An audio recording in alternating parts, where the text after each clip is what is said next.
Hello friends, कैसे हो आप सब। आशा और उम्मीद करता हूँ आप सब बहुत अच्छे होंगे। दोस्तों आज की इस वीडियो में हम सीखेंगे क्लास 11th चैप्टर नंबर 1 जो है फिजिकल वर्ल्ड। तो हम सबसे पहले देखते हैं कि फिजिक्स क्या है ना। व्हाट इज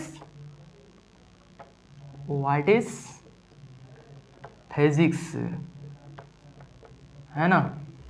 भौतिकी क्या है। तो देखो, अगर एनसीईआरटी बुक में जो फिजिक्स की जो डेफिनेशंस है वो प्रिसाइज नहीं है ना। मतलब एक संक्षिप्त करना पॉसिबल नहीं है ना। तो क्योंकि पॉसिबल क्यों नहीं है, क्योंकि ये रीज़न है क्योंकि इसमें हम कि ये जो कॉन्सेप्ट है वो फिजिक्स में मतलब अध्ययन किया जाता है। इस तरह हम किसी भी फिनोमिना को हम नहीं बता सकते हैं, क्योंकि जो नेचर में हम फील करते हैं वो फिजिक्स है ना।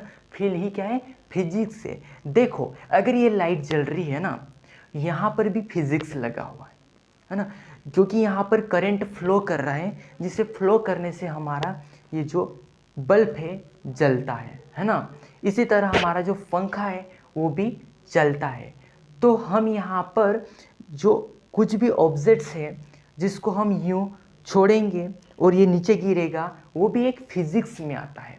तो हम यहाँ पर एक कंसाइज नहीं कर सकते कि ये जो कॉन्सेप्ट है कि यार एक ही में नहीं डेवलप कर सकते हैं। यहाँ पर जो यूनिवर्स में है बहुत सारे यहाँ पर कॉन्सेप्ट हैं, तो इसलिए यहाँ पर प्रिसाइज नहीं कर सकते।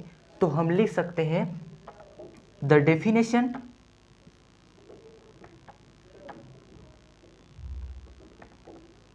डेफिनेशन इज नॉट पॉसिबल, है ना। तो डेफिनेशन है वो पॉसिबल नहीं है, अगर प्रिसाइज है ना डेफिनेशन। ओके, तो हम देखो तो क्या कह सकते हैं कि फिजिक्स क्या है ना। अगर हम एक बेसिक कंसेप्ट समझना चाहते हैं तो फिजिक्स इज ए नेचर कर सकते हैं। क्यों? क्योंकि हमारे जो नेचर में हो रहा है कुछ भी, देखो नेचर में वर्षा का होना, रेनिंग, है ना। और हमारा जो कोई भी नदी में है, जो मतलब क्या है, समुद्र में पानी का क्या होना चाहिए, उसका जल वाष्प के रूप में ऊर्ध्वपातन हो जाना, है ना। तो वो भी एक फिजिक्स है ना। और हमारा यहाँ पर क्या होना कि जो सूर्य के चारों ओर हमारा पृथ्वी का चारों ओर चक्कर लगाना, वो भी हमारा फिजिक्स से में आ जाता है। तो हमारे जो नेचर में कुछ भी हो रहा है वो क्या है, फिजिक्स को के माध्यम से हम अध्ययन करते हैं। तो उसी को हम यहाँ पर बोल सकते हैं कि फिजिक्स क्या है। अगर पूछा जाए तो अगर हम नेचर बोल सकते, क्योंकि हम यहाँ पर उसका जो संक्षिप्त है डेफिनेशन वो नहीं दे सकते, इसलिए हम यहाँ पर क्या बोल सकते कि फिजिक्स इज ए नेचर, है ना। फिजिक्स इज ए नेचर, है ना। फिजिक्स क्या है, प्रकृति है। क्योंकि प्रकृति में जो भी हो रहा है, पंखा चल रहा है, जो भी नेचर में कुछ भी हो रहा है ना, जो अपन महसूस कर रहे हैं, है ना।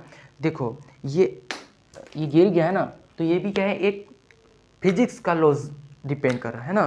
तो ये क्या है कि पृथ्वी के गुरुत्वाकर्षण के कारण ये गिरा, तो ये भी एक नेचर में फ्लो हो रहा है ना, इसीलिए तो फिजिक्स इज ए नेचर कहेंगे, ठीक है।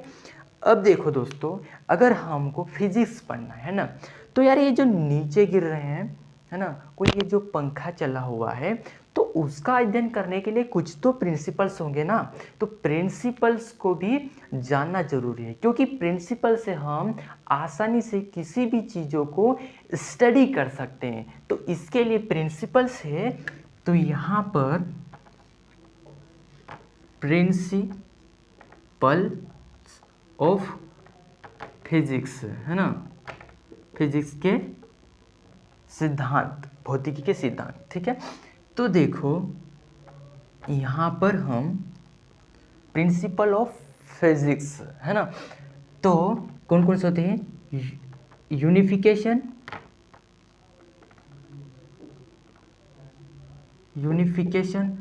और होता है दूसरा यूनिफिकेशन और रिडक्शनिज्म। हाँ,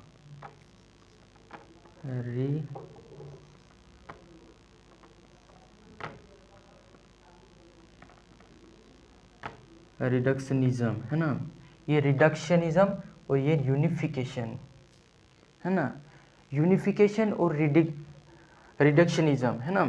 तो देखो दोस्तों, फिजिक्स के यहाँ पर सिद्धांत यूनिफिकेशन और रिडक्शनिज्म है। यूनिफिकेशंस क्या है दोस्तों, कि यहाँ पर यूनिफिकेशंस का बोल सकते हैं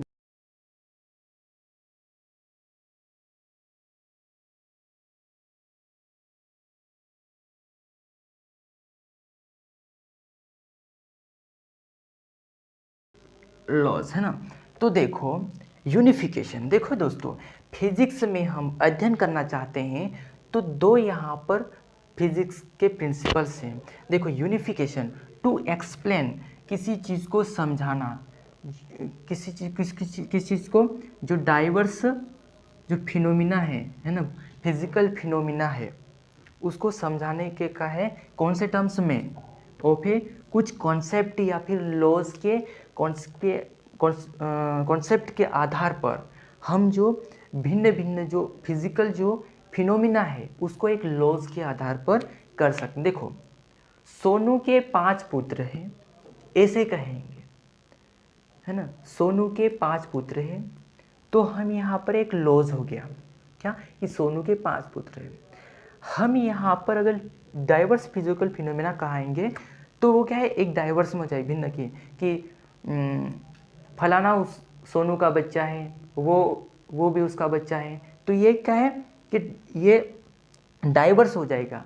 लेकिन हम एक कॉन्सेप्ट में बताना चाहेंगे कि हम कॉन्सेप्ट क्या दे सकते हैं, किसी भी लॉज को डिफाइन कर सकते हैं। कैसे, देखो, ये हमारा ये है मार्कर, गिर रहा है ना, और इस मार्कर की जगह हम एप्पल लेते हैं तो भी गिर रहा है ना, गिरता, कोई भी चीज़ गिर रही है तो हम बार बार थोड़ी कहेंगे कि यार ये जो मार्कर है वो नीचे गिर रहा है ना।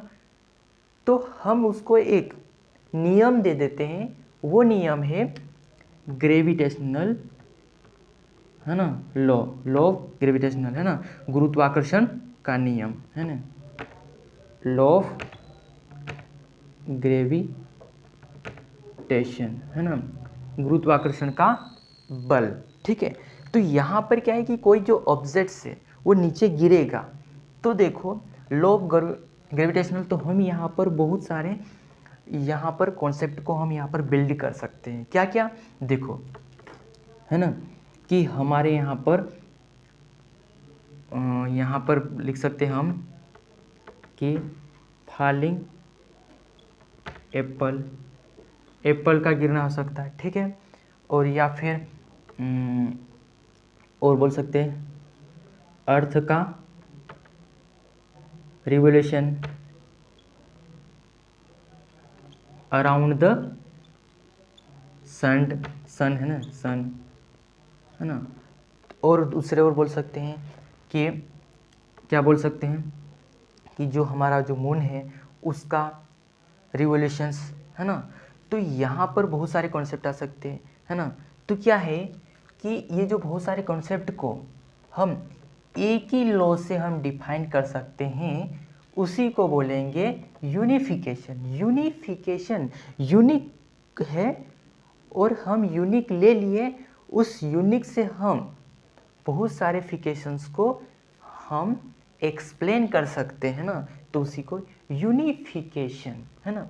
अब यहाँ पर रिडक्शनिज्म है ना, रिडक्शनिज्म क्या होता है, देखो ये जो मिटा दो है ना, देखो यहाँ पर हम देखेंगे कि रिडक्शनिज्म है ना, रिडक्शनिज्म, तो रिडक्शनिज्म को देखेंगे तो हम यहाँ पर रिडक्शनिज्म मतलब कम करके पढ़ना। ठीक है, तो देखो हम रिलेटेड, यहाँ पर किससे रिलेटेड, डिराइव्ड है ना, रिलेटेड एफर्ट करना टू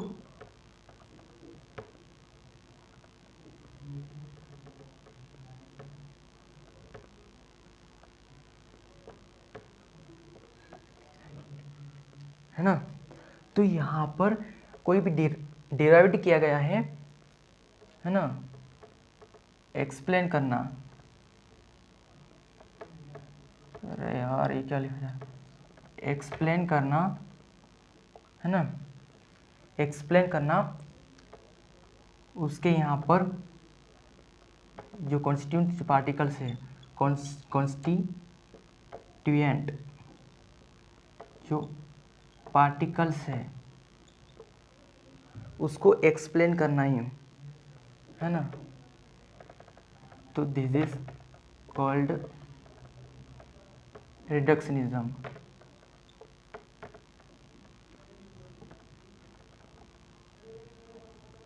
है ना। तो देखो यहाँ पर हमारा बल्ब है ना, हमने यहाँ पर ऑब्जेक्ट्स का गिरना और यहाँ पर किसी भी चीज़ को हम मैक्सवेल के लॉज के आधार पर, है ना, कंजर्वेशंस ऑफ एनर्जी, ऊर्जा का संरक्षण का नियम, तो उसके नियम्स के आधार पर जो जो जो हमारे जो साइंटिस्ट है उसने योगदान दिया है। तो देखो अगर हम कहें कि जो इसी लॉज के आधार पर हमारा यहाँ पर यूनिफिकेशंस में कि हमारा कंजर्वेशंस ऑफ लॉ, यहाँ पर जो ऊर्जा का संरक्षण है, किरचॉफ नियम लागू हो सकता है जहाँ की सेकंड लॉ है ना, तो वो क्या है, ऊर्जा संरक्षण के आधार पर है ना। और दूसरे आ सकते हैं हमारे, लेकिन रिडक्शनिज्म में क्या है कि हम बेसिक कॉन्सेप्ट को सीखेंगे और बेसिक कॉन्सेप्ट से हम यहाँ पर किसी भी ऑब्जेक्ट्स को हम निर्माण कर सकते हैं ना। तो यहाँ जो रिडक्शनिज्म है वो फिजिक्स का हार्ट भी कहा जाता है, फिजिक्स का हृदय भी कहा जाता है रिडक्शनिज्म। क्यों?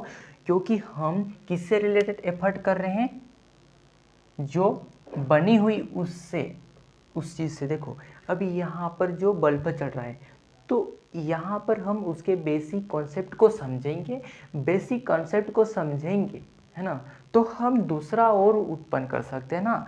तो यहाँ पर इसीलिए रिडक्शनिज्म को फिजिक्स का हार्ट कहा जाता है, क्योंकि अगर हम बेसिक नहीं क्लियर है तो हम यहाँ पर किसी का भी यहाँ पर निर्माण नहीं कर सकते हैं। तो साइंटिस्ट ने भी क्या किया कि थोड़े थोड़े ऑब्जर्व करके ये जो यहाँ पर कुछ भी पार्टिकल्स है उसको बेसिक कॉन्सेप्ट के आधार पर समझा और उससे निर्माण किया।